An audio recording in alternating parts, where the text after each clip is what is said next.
Hello class 12 के प्यारे बच्चों। आज हम लोग शुरू करेंगे क्लास 12 का प्रोज का सेकंड चैप्टर जो कि है लॉस्ट स्प्रिंग। ठीक है ना। आज हम लोग इसको शुरू करेंगे और लाइन बाय लाइन देखेंगे। और आपसे वादा करता हूं कि ये वीडियो देखने के बाद आप लोगों को कोई और अन्य वीडियो देखने की ज़रूरत नहीं पड़ेगी और आप सबको अच्छे से समझ में आ जाएगा। और वीडियो शुरू करने से पहले मैं आप सबको बता दूं कि आप लोग अपने बुक लेकर के बैठे रहिएगा और साथ में पेंसिल लेकर के बैठे रहिएगा, जिससे मैं कठिन शब्दों को यानी कठिन उसके अर्थों को बताऊंगा या मीनिंग बताऊंगा तो उसको आप उसको लिख सकते हैं। ठीक है ना। राइटर है इसके एन एस जंग, जो कि एक लेडीज होती हैं। ठीक है ना। और इसमें एक कहानी है साहिब आलम का और दूसरा इसमें मेन कैरेक्टर है मुकेश। ठीक है ना। तो साहिब आलम ढाका से 1970 जो दिल्ली के बाहरी सीमा में दिल्ली के बाहरी सीमापुरी में रहता है, वहीं की स्थिति को बताता है कि रैग पिकर रहता है यानी कूड़ा बीनने वाला रहता है, उसकी स्थिति के बारे में ये पूरा बताएगा। दूसरी स्टोरी ये होगा मुकेश का, जो मुकेश फिरोजाबाद की गलियों में रहता है, बैंगल मेकर होता है यानी कि चूड़ियाँ बनाने वाला रहता है, और उसके बारे में ये कहानियाँ बताया जाएगा। ठीक है ना। तो ज़्यादा बातें न करते हुए आइए हम लोग शुरू करते हैं यहाँ से। ठीक है, शुरू करते हैं, ध्यान से देखते रहिएगा। समटाइम्स आई फाइंड ए रूपी इन द गार्बेज, यानी कभी कभी मुझे कूड़े में 1 रुपये मिल जाया करता है। समटाइम्स आई फाइंड अ रूपी इन द गार्बेज, कभी कभी मुझे कूड़े में 1 रुपये मिल जाता है। Why do you do this, तुम ऐसा क्यों करते हो। आई आस्क साहेब, यानी मैंने साहेब से पूछा, यानी एन एस जंग ने साहब से पूछती हैं कि तुम ऐसा क्यों करते हो। हुम इन इन हुम आई इनकाउंटर, इनकाउंटर का मतलब होता है मुलाकात होना। एवरी मॉर्निंग, हर रोज सुबह उन लोगों से बच्चों से मुलाकात हो जाती है, यानी साहेब से मुलाकात हो जाती है। स्क्राउंगिंग, स्क्राउंगिंग का मतलब क्या होता है, ढूंढते हुए। ठीक है ना। ढूंढते हुए for gold in the garbage dumps, यानी कि कूड़े के ढेर में धन को तलाश करते हुए उस यानी जंग से उस लड़के का यानी साहेब का मुलाकात हो जाती है। फॉर माई नेबरहुड, जो मेरे पड़ोस में है, यानी मेरे पड़ोस में वो साहब से पूछती हैं कि जो हर सुबह मेरे पड़ोसी के कूड़े फेंकने के स्थान पर धन ढूंढते मिल जाया करता है। Saheb left his home long ago, Saheb ने अपना घर बहुत पहले ही छोड़ दिया था। ठीक है ना। साहेब ने अपना घर बहुत पहले ही छोड़ दिया था, यानी कि छोड़ दिया। सेट ए मिस्ट, वह आकर के स्थित हो जाता है the green fields of Dhaka, Dhaka के हरे भरे खेतों में उसका घर स्थित था। ठीक है ना। Set amidst the green fields of Dhaka, Dhaka के हरे भरे खेतों में स्थित उसका घर था। और क्या होता है, his home is not even a distance memory, और दूर तक कोई स्मृति उसके दिमाग में नहीं है, यानी घर का दूर दूर तक उसके दिमाग में कोई भी स्मृति या कोई भी अब याद नहीं है। देयर वर मेनी स्ट्रॉम्स, बहुत कई बार तूफान आए, बड़े बड़े तूफान आते थे। That swept away their fields and homes, और उनके खेतों और घरों को बहा कर लेकर के चले जाते थे। वो कहती हैं कि बड़े बड़े तूफान आया करते थे और उनके खेतों और फील्ड को घरों को उड़ा करके लेकर चली जाती है। हिज मदर्स टेल्स हिम, उसकी माँ उसे बताया करती है, यानी कि साहेब की माँ उसे बताया करती है कि बहुत ज़्यादा तूफान आया करते थे और सारे घर और खेत उड़ा करके लेकर के चले जाते हैं। दैट्स वाई, यही रीज़न है, यही कारण है दे लेफ्ट, कि उन लोगों ने वो जगह को छोड़ दिया, यानी कि ढाका वाला जगह को छोड़ दिए। लुकिंग फॉर गोल्ड, धन की तलाश में इन द बिग सिटी, बड़े शहरों में, यानी कि धन की तलाश में बड़े शहरों में आ गए। वेयर ही नाउ लिव, जहाँ पर वो अब रहते हैं, यानी कि धन की तलाश में बड़े शहर में वह आ गए जहाँ वह अब रहता है। ठीक है ना। फिर आगे देखते हैं, आगे देखते हैं। I have nothing else to do, मेरे पास कुछ करने के लिए नहीं है। ही मटर्स, वो धीरे से बुदबुदाता है लड़का कि मेरे पास कुछ काम करने के लिए नहीं है। लुकिंग अवे, नजरें चुराते हुए। ठीक है ना। यानी जंग से नजर नहीं मिलाता है, नजरें चुराते हुए कहता है कि मेरे पास काम करने के लिए कुछ नहीं है। तो एन एस जंग कहती हैं गो टू स्कूल, आई से ग्लिम्बली, मैंने धारा प्रवाह में कह दिया कि तब स्कूल जाओ, कुछ काम करने के लिए नहीं है तो गो टू स्कूल, तब स्कूल जाओ। रियलाइजिंग इमीडिएटली, और तुरंत मुझे एहसास हो गया, हाउ हॉलो, कि कितना खोखला, द एडवाइस मीन सलाह, मस्ट साउंड, कि मेरी जो सलाह है कितनी खोखली है। ठीक है ना, तुरंत उन्हें एहसास हो जाता है कि मेरा सलाह कितनी खोखली लगी होगी उस बच्चे को। ठीक है ना, आगे next, there is no school in my neighbourhood, वो लड़का कहता है कि मेरे पड़ोस में आसपास कोई स्कूल ही नहीं है, मेरे पड़ोस में कोई स्कूल नहीं है। When they built one I will go, यदि कोई बनवाएगा तब मैं जाऊंगा। ठीक है ना, मेरे पड़ोस में कोई स्कूल नहीं है, यदि कोई बनवा देगा तो मैं जाऊंगा। If I start a school, यदि मैं स्कूल शुरू करूँ, विल यू कम, तो क्या तुम आओगे, यदि मैं स्कूल शुरू करूँ तो क्या तुम आओगे, एनजंग पूछती हैं। If I start a school will you come, तो क्या तुम आओगे, आई आस्क हाफ जोकिंग, थोड़े मजाक भरे अंदाज से मैं पूछती हूँ कि अगर मैं स्कूल शुरू कर दूँ तो क्या तुम आओगे। यस, हाँ, ही सेज, वह कहता है कि हाँ। स्माइलिंगली ब्रॉडली, वह खुल करके मुस्कुराते हुए कहता है कि हाँ, यदि बनवा दिए गए तो मैं आऊँगा। ठीक है ना, आगे, अ फ्यू डेज लेटर, कुछ दिन बाद ही I see him running up to me, मैं देखती हूँ कि वो दौड़ते हुए मेरे पास आता है। कुछ दिन बाद ही मैं देखती हूँ कि वह मेरे पास दौड़ते हुए आता है ना। इज़ योर स्कूल रेडी, क्या आपका स्कूल तैयार हो गया, वो लड़का पूछता है कि क्या आपका स्कूल तैयार हो गया। It takes longer to build a school, कहती हैं कि स्कूल बनने में काफ़ी समय लगता है। आई से, मैं कहती हूँ, यानी कि वो कहती हैं कि मैं कहती हूँ उस लड़के से कि स्कूल बनने में समय लगता है। इम्प्रेस्ड मतलब ग्लानी, है ना, eight having made a promise that was not meant. ठीक है ना, और कहते हैं कि वास्तव ऐसा वादा करने के कारण ग्लानि से भरी हुई मैं थी, और कहती हूँ कि मेरे स्कूल बनाने में लंबा समय लगता है। बट प्रोमिसेज लाइक मी, लेकिन मेरे जैसे प्रॉमिस करना, यानी कि मुझ जैसे आदमी से प्रॉमिस करना, abound in every corner of his bleak world, यानी निरस जीवन, निरस संसार, लेकिन मेरे जैसे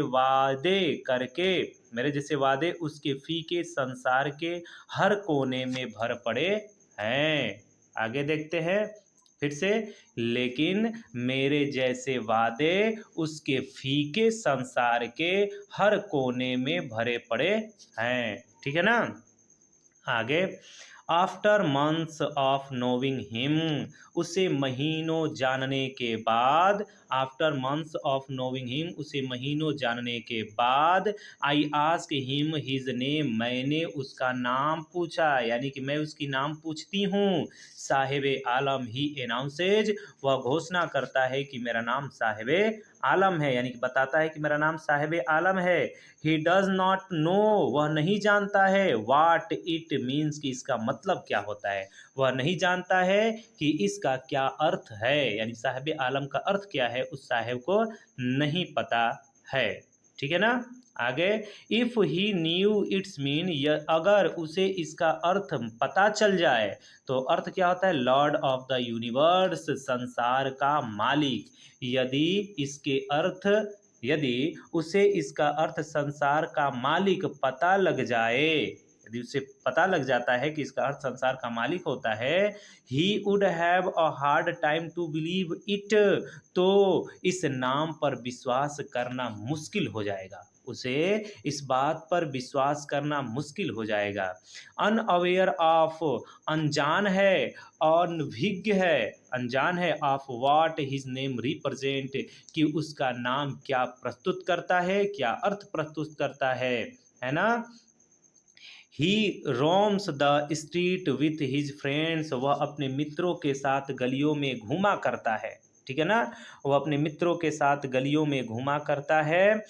an army of bear foot boys, नंगे पाँव, यानी कि जो नंगे पाँव रहने वाले लड़कों के झुंड में, हु अपीयर्स ऐसा प्रतीत होता है लाइक द मॉर्निंग बर्ड्स सुबह की चिड़ियों की जैसे वो प्रतीत होता है एंड डिसअपियर एट नून और दोपहर होते होते गायब हो जाता है।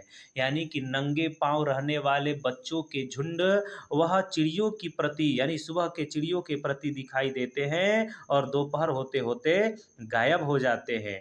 ओवर द मंथ्स पूरे महीने, है ना, यानी कि पूरे महीने I have come to recognise each of them, ठीक है ना।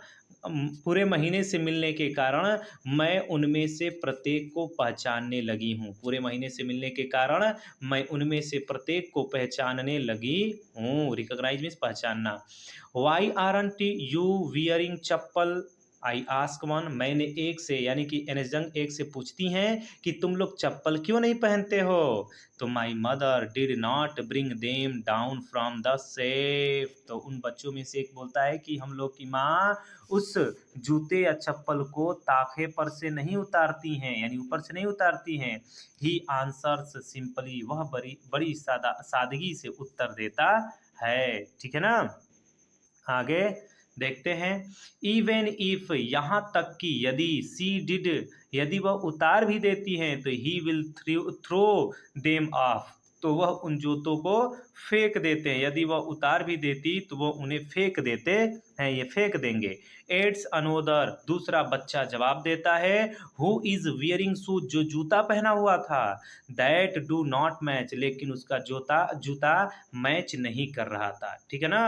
वह वही बताता है कि अगर उतार भी देती है तो ये सब कुछ जूते को फेंक देंगे और वो लड़का जूता पहना हुआ था जो कि एक दूसरे से जूते मिल नहीं रहे थे।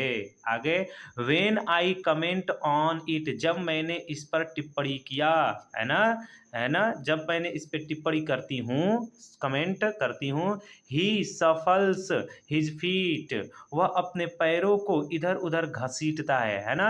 सेज नथिंग, और कुछ नहीं कहता है, वह अपने पैरों को इधर उधर घसीटता है और कुछ नहीं कहता है।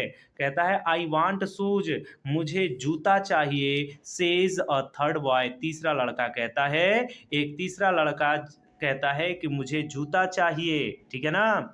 Who has never owned a pair all his life, जो अपने पूरे जीवन में कभी जूते नहीं रखे थे अपने पास, उसके पास पूरे जीवन में कभी जूता नहीं था, एक जोड़ी, ठीक है ना।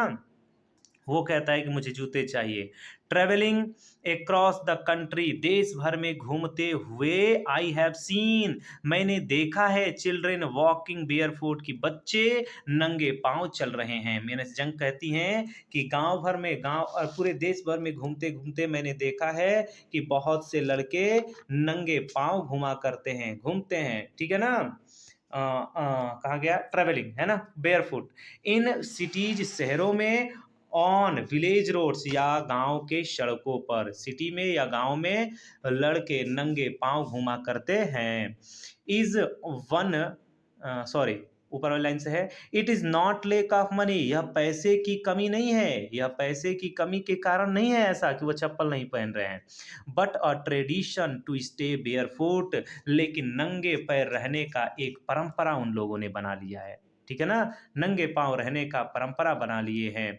इज वन एक्सप्लेनेशन, है ना, बताता है कि नंगे पांव रहने का उन लोगों ने एक परंपरा बना लिया है। I wonder if this is only an excuse, मतलब बहाना, to explain away a perpetual, मतलब सतत, यानी हमेशा, स्टे ऑफ पॉवर्टी, यह नंगे पांव रहने के लिए, है ना, वह नंगे पांव रहने के लिए सतत गरीबी रहने की दशा को व्याख्या करते हैं, यानी कि सदा हमेशा गरीबी रहने के लिए वह व्याख्या करते हैं कि वह हमेशा गरीबी दिखाई देते रहें। जैसे बहुत सारे लोग मांगने वाले होते हैं भीख, जो कोई हाथ पैर कट गया है तो उसको ठीक ही नहीं होने देते, हम लोग ऐसे समाज में देखते हैं। उसी तरह से ये है, पैसा तो है, कमा लेते हैं, लेकिन फिर भी वो नंगे पांव ही चलते हैं, वो उन लोगों ने एक ट्रेडिशन बना दिया है, ठीक है ना। आगे, I remember a story a man from Udupi once told me, मुझे एक कहानी याद आती है जो उडुपी के एक आदमी ने एक बार मुझे सुनाई थी। आई रिमेंबर मुझे याद आती है। अ स्टोरी अ मैन एक आदमी के द्वारा सुनाई गई कहानी, फ्रॉम उडुपी जो उडुपी का था, वंस टोल्ड मी जिसने मुझे बताया था, यानी कि मुझे एक कहानी याद आती है जो उडुपी के एक आदमी ने एक बार मुझे सुनाई थी। ठीक है ना। आगे, एज ए यंग बॉय जब वह लड़का था, he would go to school तब वह स्कूल जाया करता था। जब वो बच्चा था तो वह स्कूल जाया करता था। पास्ट एन ओल्ड टेम्पल पुराने पुराने मंदिर के पास से होकर के, ठीक है ना, पुराने मंदिर के पास से वह गुजरा करता था और स्कूल जाया करता था। Where his father was a priest जहाँ पर, यानी उस मंदिर में उसके पिताजी पुजारी थे, है ना, वहीं पर उसके पिताजी पुजारी थे। ही वुड स्टॉप ब्रीफली वह थोड़े समय के लिए वहां पर रुकता था। एट द टेम्पल मंदिर पर, और थोड़े समय के लिए वह टेम्पल पर रुकता था। And pray for a pair of shoes, है ना, और क्या करता था, प्रार्थना करता था, एक जोड़ी जूते के लिए प्रार्थना करता था, इतनी गरीबी थी। ठीक है ना। 30 ईयर्स लेटर 30 साल बाद, आई विजिटेड हिज टाउन मैं उसके टाउन मतलब कस्बे को गई, उसके कस्बे को गई। एंड द टेम्पल और मंदिर को गई। 30 साल बाद, इसको अंडरलाइन कीजिएगा, मैं कस्बे को गई और मंदिर को गई। विच वाज नाउ ड्रॉन्ड, है ना, डूबना, इन एन एयर ऑफ डिसोलेशन, अगला वाले में होगा डिसोलेशन, कि अब वह उजाड़ में डूब चुका है, यानी कि वीरान की तरह से दिखाई दे रहा है, उजाड़ हो चुका है। ठीक है ना। आगे देखते हैं। आगे, इन द बैकयार्ड पिछवाड़े में, यानी कि पीछे, टेम्पल के पीछे वाले हिस्से, पीछा, है ना, where lived the new priest जहां पर नया पुजारी रहता था, यानी मंदिर के पीछे जहां पर नया पुजारी रहता था। There were red and white plastic chairs लाल और सफेद प्लास्टिक की कुर्सियां थी। There were red and white plastic chairs लाल और सफेद प्लास्टिक की कुर्सियां थीं। ए यंग बॉय ड्रेस्ड, और वहीं पर एक लड़का पहना हुआ था, इन अ ग्रे यूनिफॉर्म, है ना, स्लेटी रंग का यूनिफॉर्म पहना हुआ था, एक छोटा सा लड़का स्लेटी कलर का यूनिफॉर्म पहना हुआ था। वियरिंग सॉक्स मोजे पहने हुआ था, एंड शूज और जूता पहना हुआ था, यानी कि ड्रेस पहना हुआ था और जूते मोजे पहना हुआ था। अराइव्ड पेंटिंग हाफते हुए आता है, एंड और threw his school bag on a folding bed, और अपने बस्ते को फोल्डिंग पलंग पर फेंक देता है। ठीक है ना। देखते हैं शुरू से कि एक लड़का जो स्लेटी रंग का, जो लड़का स्लेटी रंग के कपड़े पहने हुआ था, और क्या होता है, जूते मोजे पहने हुए रहता है, और दौड़ते हुए हाँफते हुए आता है, और अपना बिस्तर पर और अपने बस्ते को फोल्डिंग पलंग पर फेंक देता है। ठीक है ना। आगे देखते हैं। लुकिंग एट द बॉय लड़के की ओर देखते हुए, लड़के की ओर देखते हुए, आई रिमेंबर्ड मुझे याद आ गया, द प्रेयर अनोदर बॉय वह मुझे दूसरे लड़के का प्रार्थना मुझे याद आ गया। ठीक है ना। Another boy, prayer another boy दूसरे लड़के की प्रार्थना याद आ गया। Had made to the goddess जो देवी से प्रार्थना किया करता था। When he had finally got a pair of shoes अंततः एक जोड़ी जूते मिलने के बाद, अंततः उसे एक जोड़ी जूते मिल गए थे, फिर वह देवी से प्रार्थना करता है। ठीक है ना। Let me never loss them मैं इसे कभी खोऊंगा नहीं, यानी ये जो जूता है मैं इसे कभी खोऊंगा नहीं।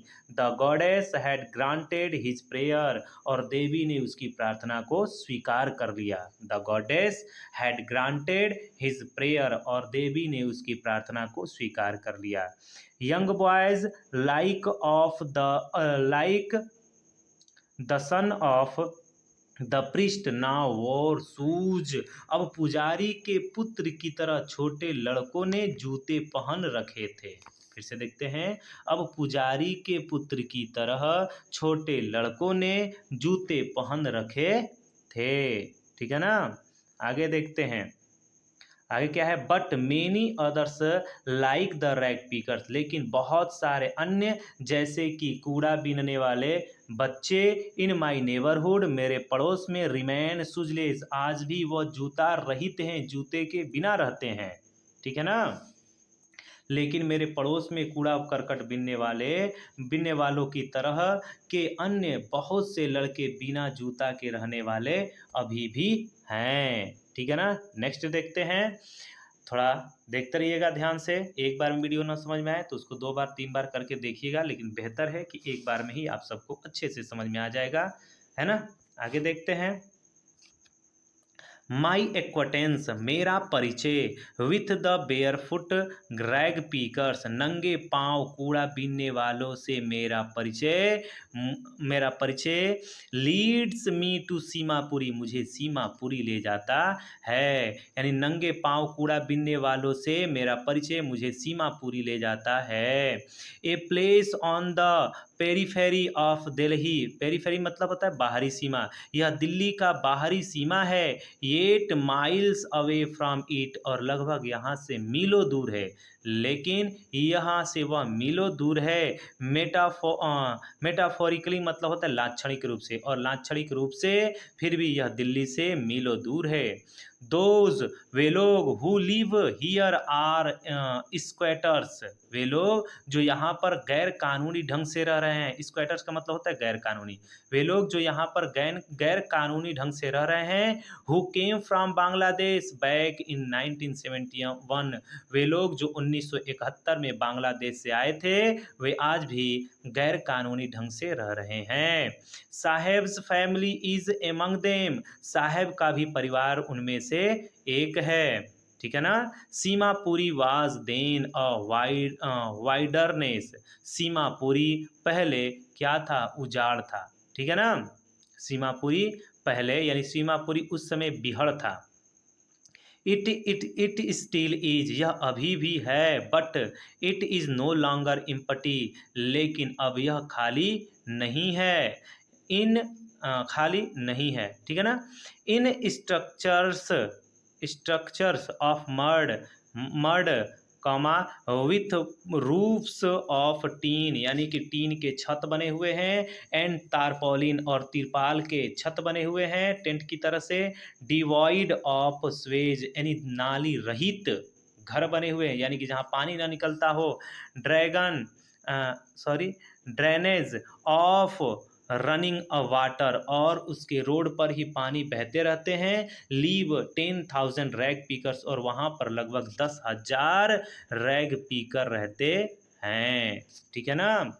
वहाँ की स्थिति को बता दिया है कि टीन और तिरपाल से नालीहीन और जलपूर्तिहीन कच्चे घरों में 10,000 कूड़ा बीनने वाले रहते हैं। ठीक है ना? 10,000 रहते हैं। they have lived here for more than 30 years, वह लगभग 30 सालों से वहाँ पर रह रहे हैं। विदाउट एन आइडेंटिटी, बिना किसी परिचय के। विदाउट परमिट्स, बिना कोई परमिशन के। बट विथ राशन कार्ड, लेकिन उनके राशन कार्ड बन चुके हैं। That get their names on voters list, और इन्हीं के वजह से उन लोगों का नाम वोटर लिस्ट में आ चुका है। And enable them two by grain, और वह अनाज खरीदने के योग्य हो चुके हैं। ठीक है ना? फिर से देख लेते हैं। वे 30 वर्षों से भी ज़्यादा समय से बिना पहचान के और बिना परमिट के रह रहे हैं, लेकिन उनके पास राशन कार्ड है जिससे उनका नाम वोटर लिस्ट में शामिल हो जाते हैं, और जिससे वे अनाज खरीदने के योग्य हो जाते हैं। फूड इज़ मोर इम्पोर्टेंट, है ना? भोजन ज़्यादा महत्वपूर्ण होता है for survival than an identity, यानी जीने के लिए, सर्वाइवल के लिए, जीने के लिए पहचान की अपेक्षा भोजन ज़्यादा महत्वपूर्ण होता है। ठीक है ना? ज़्यादा महत्वपूर्ण होता है। If at the end of the day, end of day मतलब होता है दिन का अंत, यानी कि रात। अगर दिन के अंत में, if at the end of the day, यदि दिन के अंत में, we can feed our families, हम अपने परिवार को भोजन दे सकें। ठीक है ना? And go to bed without an aching stomach, और बिना पेट दर्द के सो सकें। We would rather live here, तो हम यहाँ पर रहना महसूस करें, यहाँ पर है ना बेहतर समझेंगे, देन इन द फील्ड्स, उस खेत के अपेक्षा, that gave us know grain, जिन्होंने कभी मुझे अनाज ही नहीं दिया। सब मिला करके देखेंगे कि क्या होगा कि अगर दिन के अंत में हम अपने परिवार को भोजन दे सके और बिना पेट दर्द के सो सके, तो हम उन खेतों के अपेक्षा यहाँ रहना ज़्यादा पसंद करेंगे जिन्होंने हमको कोई अनाज ही नहीं दिया वो खेत, ठीक है ना? उससे बेहतर हमको यहीं रहेगा, ठीक है? आगे देखते हैं। आगे देखते हैं, field that gave us know grain, से अ ग्रुप ऑफ वुमेन, ऐसी महिलाओं का एक झुंड कहता है, ठीक है ना? Say a group of women in tatter, tatter का मतलब फटी पुरानी साड़ी, साड़ीज, फटी पुरानी साड़ी पहनी हुई औरत कहती है, वेन आई आस्क देम, जब मैं उन लोगों से पूछती हूँ कि why they left their beautiful land of green fields, उन लोगों ने अपने खूबसूरत खेतों को क्यों छोड़ दिया, एंड बिकम ट्रांसिस्ट होम, है ना, सॉरी एक minute, green fields and reverse, और नदियों को उन लोगों ने क्यों छोड़ दिया, तब वो आंसर देती हैं, वेयर इवर, जहाँ कहीं भी दे फाइंड फूड, उन लोगों को भोजन मिल जाता है, तो दे पिच देयर टेंट्स, तो वे अपने टेंट गाड़ देते हैं, लगा देते हैं, एंड बिकम ट्रांसिस्ट होम, और वह ट्रांसिस्ट अस्थाई घर बना जाते हैं, यानी कि अस्थाई घर बना लेते हैं, ठीक है ना? आगे अस्थाई घर बना लेते हैं। आगे देखते हैं, children grow up in them, बच्चे इन्हीं में तो बड़े होते हैं, यानी कि बच्चे भी इन लोगों में धीरे धीरे बड़े होते हैं, ग्रो अप इन देम, बच्चे इन्हीं में धीरे धीरे बड़े होते हैं, बच्चे इन्हीं में तो धीरे धीरे बड़े होते हैं, ठीक है ना?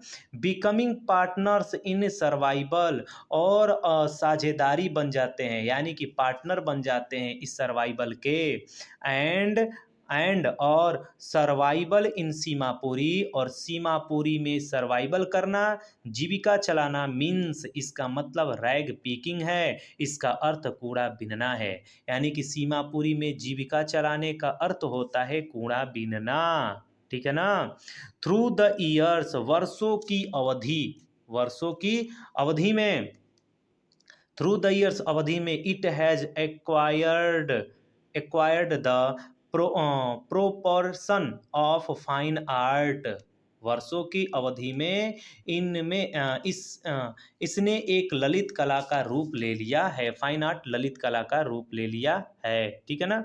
Garbage to them is gold, कूड़ा उनके लिए धन है, संपत्ति है, सोना है, ठीक है ना? Garbage to them is gold, it is their daily bread, daily bread का मतलब रोजी रोटी, यह उसकी रोजी रोटी है, उन लोगों की यह डेली ब्रेड है, रोजी रोटी है, ए रूफ ओवर देयर हेड्स, इसके सिरों पर छत है, उसी गार्बेज से उन लोगों के सिर पर छत है ना? आगे a roof over their heads, even if, भले ही, इट इज अ लीक करने वाला, लीकिंग रूफ, भले ही यह टपकती हुई छत क्यों ना हो, but for a child it is even more, है ना? बच्चे के लिए यह छत इससे भी कहीं ज़्यादा अधिक है, ठीक है ना? इससे भी ज़्यादा कहीं अधिक है। आगे देखते हैं नेक्स्ट, आई समटाइम्स फाइंड ए रूपी, मुझे कभी कभी 1 रुपया मिल जाता है, इवन अ 10 रुपी नोट्स, और यहाँ तक कि कभी कभी मुझे 10 रुपये का भी नोट मिल जाता है। 6 नंबर पैराग्राफ देख रहे हैं हम लोग, ठीक है ना? साहेब सेज, साहेब कहता है कि कभी कभी 1 रुपया और कभी कभी 10 रुपये का नोट मिल जाता है। हिज आईज लाइटिंग अप, उसकी आंखें चमक उठी, ठीक है ना? उसकी आंखें चमक उठती हैं। When you can find a silver coin, यदि आपको एक चांदी का सिक्का मिल जाता है, ठीक है ना? When you can find a silver coin in a heap of garbage, मतलब कूड़े के ढेर में यदि आपको सिल्वर कॉइन मिल जाता है, तो you do not stop scrounging, तो आप ढूंढना बंद नहीं करते हैं, for there is hope of finding more, इस उम्मीद में कि कुछ और ज़्यादा मिल जाए, ठीक है ना? क्योंकि ज़्यादा पाने की आशा बनी रहती है, ठीक है ना? आप ढूंढना बंद नहीं करते क्योंकि ज़्यादा पाने की आशा बनी रहती है। ठीक है ना? आगे, इट सीम्स ऐसा लगता है that for children garbage has a meaning different, है ना? कि बच्चों के लिए गार्बेज बिनना अलग अर्थ रखता है। इट इज़, ठीक है ना? सॉरी, कहाँ गया? इट सीम्स ऐसा लगता है दैट फॉर चिल्ड्रेन बच्चों के लिए garbage has a meaning different, garbage बिनना, कूड़ा बिनना बच्चों के लिए अलग अर्थ रखता है from what it means to their parents, यानी माता पिता से बच्चों का कूड़ा बिनना अलग अर्थ रखता है, यानी कि बच्चों के लिए अलग है और माता पिता के लिए अलग अर्थ रखता है।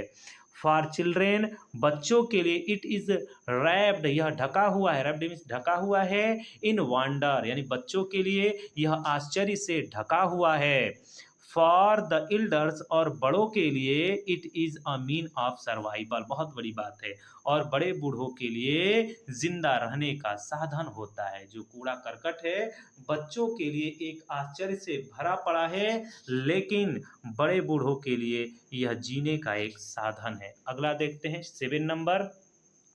सारे बच्चों में ये वीडियो को शेयर करते रहिएगा जिसको सभी को फ्री ऑफ कॉस्ट लाभ हो सके, ठीक है ना? और इससे पहले मैंने एक चैप्टर पढ़ा दिया है, 9, 10, 11, 12 सबका पढ़ा दिया है। इसी तरह से दिसंबर तक पूरा हम आप लोगों का कोर्स खत्म करा देंगे, और सारा का सारा क्वेश्चन आंसर, शॉर्ट हो, लॉन्ग हो, ग्रामर हो, सब का सब हम कराएंगे। आप लोग बस धैर्य बना करके देखते रहिएगा, ठीक है ना? वन विंटर मॉर्निंग, सर्दी के एक सुबह, सर्दी की एक सुबह, आई सी साहेब, मैंने साहेब को देखा, स्टैंडिंग खड़ा हुआ, बाई द फेंस का मतलब चार दीवारी, gate of the neighbourhood club, ठीक है ना? साहेब को पास के क्लब के बाड़ लगे दरवाजे के नजदीक खड़े हुए मैंने उसको देखा, यानी हाता जिसको बोलते हैं चार दीवारी वाला, वहाँ पर साहेब को खड़े होते हुए वह देखती हैं, क्लब है बगल में। वाचिंग टू यंग मैन, जो नौजवान को देखता है, दो नौजवानों को वो देख रहा था, ड्रेस्ड इन वाइट, जो सफ़ेद सफ़ेद ड्रेस पहने हुए थे वो दोनों नौजवान, प्लेइंग टेनिस, और वो टेनिस खेल रहे थे, उन्हीं लोगों को साहेब देखता है। कहता क्या है? आई लाइक द गेम, मुझे गेम पसंद है। ही हम्स, वह धीरे से भुनभुनाता है, यानी कि धीरे से बोलता है कि मुझे गेम पसंद है। कंटेंट टू वॉच, वह लगातार देखता रहता है। It standing behind the fence, मतलब चार दीवारी के पीछे से ही वह खड़े होकर के देखता रहता है। आई गो, मैं जाऊंगा, इनसाइड, अंदर, पर कहता है इनसाइड अगले पृष्ठ पर है, अंदर जाता हूँ, है ना? मैं अंदर चला जाता हूँ। When no one is round around, यदि कोई वहां पर नहीं रहेगा तो मैं अंदर चला जाता हूँ। ही एडमिस्ड द, वह स्वीकार करता है, the gate keeper lets me use the swing, gate keeper यानी कि पहरेदार मुझे उस झूले पर झूलने देता है, द्वारपाल मुझे झूले पर झूलने देता है। Saheb too is wearing tennis shoes, Saheb भी टेनिस का शूज पहना हुआ था, ठीक है ना? आगे, Saheb too is Saheb too is wearing tennis shoes, Saheb भी टेनिस का शूज पहना हुआ था, यानी कि साहेब ने भी टेनिस खेलने वाले जूते पहन रखे थे, ठीक है ना? आगे देखते हैं। दैट लुक स्ट्रेंज का मतलब होता है अजीब, over his discoloured shirt and shoes, जो उसकी रंग उड़ी शर्ट और नेकर पर विचित्र लग रहा था, शॉर्ट्स पर, जो नेकर होता है शॉर्ट्स, है ना? जो उसके उड़ी हुई रंग उड़ी शर्ट और नेकर पर विचित्र लग रही थी। Someone gave them to me, किसी ने ये मुझे दिए थे, वह कहता है किसी ने ये मुझे दिए थे जो पहना हुआ है। He says in the manner of an explanation, स्पष्टीकरण के ढंग से वह कहता है, यानी स्पष्ट करते हुए कहता है कि किसी ने ये मुझे दिए थे, ठीक है ना? द फैक्ट दैट, तथ्य यह है कि, द फैक्ट दैट, फैक्ट तथ्य यह है कि दे आर डिस्कार्डेड, डिस्कार्डेड का मतलब होता है त्यागना, shoes of some rich boy, कि किसी धनी लड़के के त्यागे हुए जूते थे। ये जो था वास्तव में तथ्य ये था कि ये किसी धनी लड़के के त्यागे हुए जूते थे, यानी कि वो पहनने से मना कर दिया था।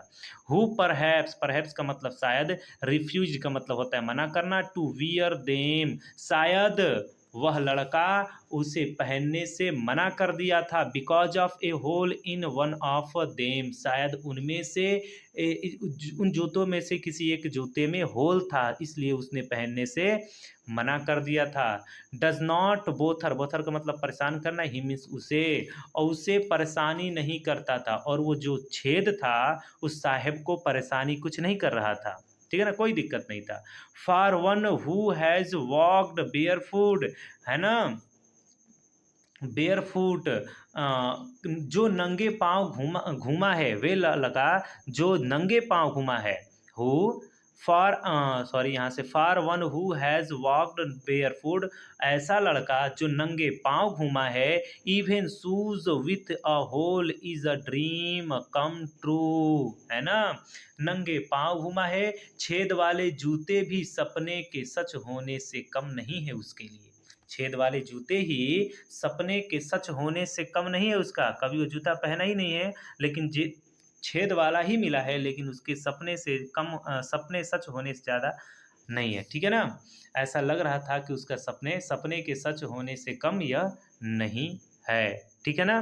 आगे, but the game he is watching, वो लेकिन गेम को वह देख रहा था, सो इंटेंटली, बड़े ध्यानपूर्वक, is out of his reach, वह उसके पहुंच से दूर था, ठीक है ना, लेकिन वह उसके पहुंच से दूर था। वह खेल जिसे वह इतने ध्यानपूर्वक देख रहा था, वो खेल उसके पहुंच से दूर था। नेक्स्ट, आगे देखते हैं 9 नंबर। दिस मॉर्निंग, आज सुबह, Saheb is on his way to the milk booth, Saheb दूध की दुकान पर जा रहा था, वे मीन्स रास्ता, ठीक है ना। Saheb is on his way to the milk booth, Saheb दूध की दुकान पर जा रहा था। इन हिज हैंड, उसके हाथ में, इज अ स्टील कनस्तर, उसके हाथ में स्टील का कनस्तर है, ठीक है ना, उसके हाथ में स्टील का कनस्तर है। I now work in tea stall down the road, मैं इस सड़क पर आगे एक चाय की दुकान पर काम करता हूँ। लड़का कहता है आई नाउ वर्क, काम करता हूँ, इन टी स्टॉल पर, डाउन द रोड, मैं अब चाय की दुकान पर काम करता हूँ। ही सेज, वह कहता है, पॉइंटिंग इन द डिस्टेंस, यानी दूर इशारा करते हुए वह कहता है, ठीक है ना। आगे, आई एम पेड 800 रुपीज, मुझे 800 रुपये दिए जाते हैं, एंड ऑल माई मील्स, और दिन भर का और सभी वक्त का खाना मुझे दिया जाता है, और 800 रुपया भी दिया जाता है, अंडरलाइन करिएगा, ठीक है ना, क्वेश्चन आंसर में पूछेगा, शॉर्ट वाले में हम लिखवाएंगे। Does he like the job, क्या उसे काम पसंद है। आई आस्क, मैं पूछती हूँ, यानी एन एस चंग पूछती हैं कि क्या उसे काम पसंद है, तो his face I see has lost the carefree look, मैं देखती हूँ कि उसके चेहरे की निश्चितता, यानी बेफिक्री या स्वतंत्रता का अभाव खो जाता है, उस बेफिक्री का अभाव खो जाता है, बेफिक्री का अभाव हो जाता है, ठीक है ना। आगे देखते हैं। The steel canister seems heavier, steel का कनस्तर भारी प्रतीत होता है, देन द प्लास्टिक बैग, उस प्लास्टिक बैग के अपेक्षा, ठीक है ना, उस प्लास्टिक बैग की अपेक्षा स्टील का कनस्तर ज़्यादा भारी महसूस होता है। He would carry so lightly, जिसे वो बहुत आराम से ढो लेता था, ओवर हिज शोल्डर, अपने कंधों पर, यानी कि वह अपने कंधों पर बड़े ही आसानी से ढो लेगा, और ढोता भी था, ठीक है ना। किसको, उस बैग को। द बैग वाज हिज, झोला यानी कि वो कूड़ा बिनने वाला उसका था, बैग उसका था। The canister belongs to the man, लेकिन कनस्तर उस आदमी का है, who owns the tea shop, जो उस चाय के दुकान का मालिक है, ठीक है ना। Saheb is no longer his own master, ठीक है ना, साहेब अब वह स्वयं का मालिक नहीं रहा, ठीक है ना, Saheb is no longer his own master, Saheb अब स्वयं का मालिक नहीं रहा है, ठीक है ना। साहेब खुद के बिजनेस पर ज़्यादा प्रभाव डालता है, ज़्यादा जोर डालता है कि वो अपने आप काम करे, क्योंकि भले ही चाय की दुकान अच्छी थी उस प्लास्टिक बिनने से, लेकिन वह किसी दूसरे का गुलाम हो चुका था, ठीक है ना। तो उम्मीद करता हूँ आप सबको यहाँ तक समझ में आया होगा, और इसके आगे वाली कहानी आपको अगले पार्ट में मिल जाएगा। तो थैंक्स फॉर वॉचिंग।